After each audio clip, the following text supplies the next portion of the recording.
Hello, this is Theolyn with more mystical wisdom.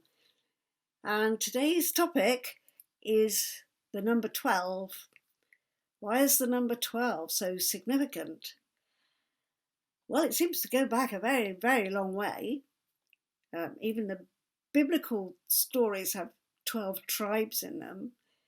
And it seems as though the Hebrews picked up some ideas from the Babylonians when they were in exile, and the Babylonians were already talking about the astrological and astronomical division of the sky into 12 areas. So the idea of 12 signs of the zodiac also goes back a very long way. There was a time in the Roman era where there was still only 10 months in the year, but I think it was during Julius Caesar's time, yes, that's right, Julius Caesar's time, when they added 2 more months. And then we got July and August stuck in the middle because those were the names of prominent Roman leaders, Julius and Augustus. And it has been suggested that that's why they get the extra days. You know, those 2 months have got 31 days each. So this number 12 keeps popping up. Oh, there are 12 disciples as well. Mustn't forget them. And in fact, it's the 13th disciple who's the difficult one. But the issues around the number 13 is almost another topic in its own right, as would be the topic of number 7, of course, and number 3. So we could go on for a long time. But I'm really interested in number 12 at the moment, because there are 12 mansions or 12 life topics that I describe in one of my courses and that I want to share with you today. Why number 12? Why would there be 12? Well, for a start, 12 is 3 by 4. It's also 6 by 2. That's an interesting one because certainly in astrology you have 6 yang signs of the zodiac and 6 yin signs of the zodiac, and they go alternately round the circle. Yang comes in with Aries, then there's yin with Taurus, and there's yang with Gemini and yin with Cancer, and so on round the clock. So you get this play of the outward creative energy and then the receptive energy. And those names, creative and receptive, by the way, are found in I Ching. And I think they're much more useful than positive and negative. But yang and yin will do as well. So we have that out breath and in breath, out breath and in breath, the pulse of life. And that's depicted in the circle of the zodiac and also in the houses or the mansions. So some of the mansions are more outward in their activities and some of them are more inward, drawing into themselves. Let's take an example. In the first mansion, this is all about you and your vitality and your engagement in the world. This is where you stand at the brow of your ship and you say, okay, let's go forward, let's go this way. So that's very yang. And then the next mansion around is about the resources. After all, if you're going to take a ship out into the world, you'll need to stow away lots of food and perhaps rum or something in the hold of your ship. So the second mansion is a little bit more in retreat because it's got to organise its resources. It's got to get skills together as well, perhaps like what kind of skills will you need for your ship? I mean, when it's literally a ship, you need people who know how to rig the sails and so forth.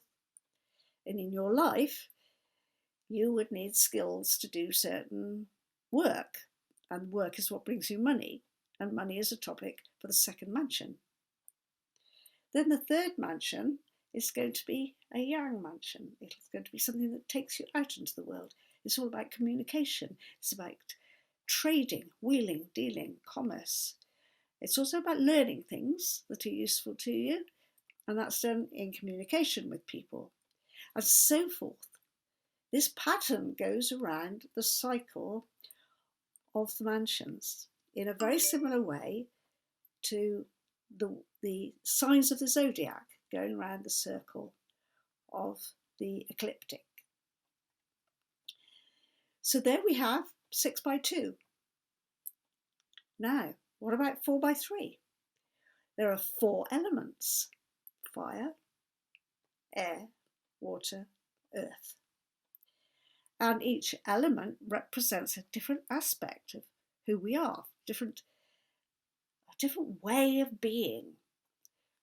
Some esoteric teachers describe these as the 4 bodies: the spiritual body, the mental body, the emotional body, the physical body. So there are 4 elements. And then each element has an opportunity to express itself in a different mode or kind of quality. And those qualities are expressed as a way of moving through time. So the 3 modes, as they are described in astrology, are called cardinal, fixed, and mutable. But for people who are not familiar with this astrological language, it's quite useful to adjust the way you think about that by considering the way the sun moves through the sky during the day. First it rises, then it shines above, and then it sets. So those 3 qualities are about rising, shining, and setting. And each of the elements takes a turn in each of those qualities. So without going into a deep astrological lesson here, it's worth considering, are you the kind of person who is yang, outward-going, creative, directed, you might say extrovert, directed to the world outside? Or are you more of a yin person? Are you more receptive, inward, retreating, and considering things quietly in yourself? Then you can say, are you the kind of person who likes starting things, being in at the beginning of something? That's the rising. That's what astrologers call cardinal. It's initiation of something new. Is that the kind of person you are? Or are you the kind of person who likes to get down to the job because the job's already been started and you can just settle in to getting it done? And that's a shining kind of person. Here I am, I'm doing it. It's fixed. It's called fixed in astrology, and that's because it means actually stabilizing what has been initiated. Because the cardinal signs, the initiation signs, they are actually unstable because they're so new. And then it's not until the fixed signs come along, like the sun at midday, that says, yes, here we are, and this is how it's being done, and this is how it's going to be. And then the last part of this cycle of 3 is the setting. And when something like the sun sets, of course the ancients considered that a kind of death. They considered that the sun had completely disappeared. They had no astronomical wisdom to explain to them where the sun was when they couldn't see it anymore. So the energy that had begun with cardinal, the rising, and had displayed itself in all its glory in the fixed time of the day, has now begun to disappear, descend. It's very beautiful in its descent, as you know, from sunsets. But nonetheless, it's going down below the horizon and it won't be seen anymore until it rises again. So a person who's mutable as we say in astrology, or a person who participates in the energy of letting go of the content of this process that's gone over, there's a kind of act of surrender there that goes out. Let me give you an example. As an author, I know about this one. So an author has an idea for a book. That's a cardinal thing to do. That's an initiation. I sit down and I start writing. And part of that initiation might well be to do a synopsis, to work out chapter by chapter, send it to the publisher and say, do you want me to write this book? And the publisher hopefully says yes and might give me an advance.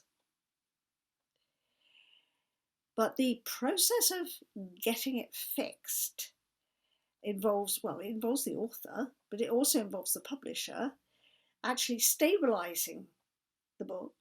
That will also include things like the editing and the typesetting. So by the time that's done, it can actually be put out for sale, but it's been stabilized. That's a useful word to think of. Then what happens is that it's distributed. Right, so the author in that process lets go of their product, and they allow the publisher to take it to the distribution warehouse, and then off it goes. And quite often the author's got no idea where all those books have gone to. They might get a letter here or there, or a message on their website saying, I've just read your book. So they know it's not invisible. They know it's still got a bit of sunlight somewhere. But the process of starting the book, getting it stabilized so it becomes a product, and then allowing the product to go out into the world, it disperse, if you like, being spread around is the third stage of that process. And people who take things to market, or are salespeople, or who fly around the world, with their bag full of products, to put in front of the retailers and say, do you want to buy this or want to buy that? They're a long way from whoever it was who designed that product in the first place, but they are part of that arc, that story arc. And to a certain extent, there's a kind of resolution there, because the author can say to themselves, okay, that book's done. I'll allow it to go out into the world and I'll start the next one. Or I'll think of the next idea. And that's the healthiest way for any creative person to think about their work, is just to create it and then allow it to take its own life under the horizon, if you like. So that's 12. It's 6 by 2. It's yin and yang and yin and yang, or yang and yin and yang and yin. And it's also the elemental qualities acting in time through a cycle of rising, shining, and setting. So identify yourself in those stories. Identify who you are and how that works for you. And consider following my course, Grounding Your Life Purpose, which can certainly help you shed more light on what topics are right for you, where you will feel comfortable in this lifetime, and they will help you ground your life purpose. Many blessings.